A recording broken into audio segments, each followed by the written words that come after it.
We are made up of two different skeletal ideas, the axial skeletal system and the appendicular skeletal system. The axial skeletal system is the first evolutionary skeletal system, and I like to call it the fish skeleton. It is made of many small bones, each with only a small amount of motion. The muscles that attach to this skeleton cross many small joints as they weave up the spine. The other skeleton is the appendicular skeletal system, which are the arms and legs, hence the word appendage. This system is made up of a few long bones. Most muscles in this system are large and only cross one or two joints at the max. The muscles in this section are mostly axial skeletal system muscles, and they only move the spine and head. On the posterior side, the back muscles make an amazing mesh traveling up the spine. Tiny fibers in the levatories castarum travel from each rib to the first or second transverse process above, helping to elevate the ribs during breathing, assisting in inhale.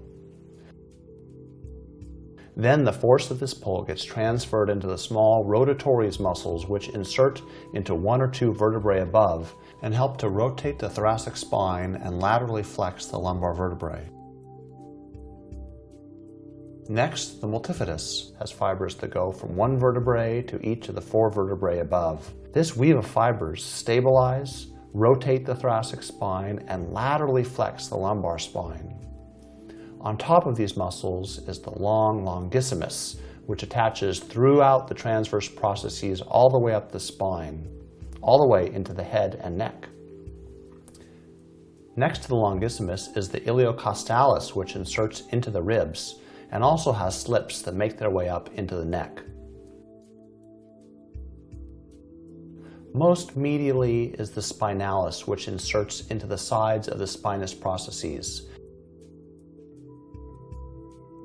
These three muscles, the spinalis, longissimus, and iliocostalis, are often grouped together and called the erector spinae group. What you should get from this exploration is that the muscles of the axial system are densely woven throughout the vertebrae of the spine, forming a strong, supportive, and flexible structure.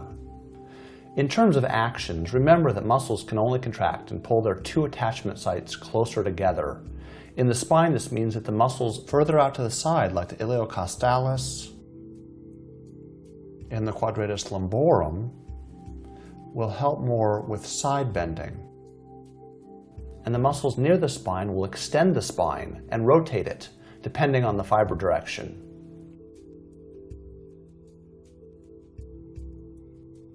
One last note, remember the levatories castarum that helps to elevate the rib cage?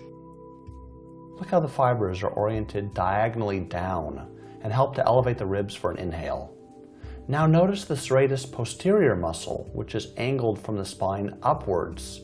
From the angle of these fibers going the opposite direction, you should be able to deduce the action.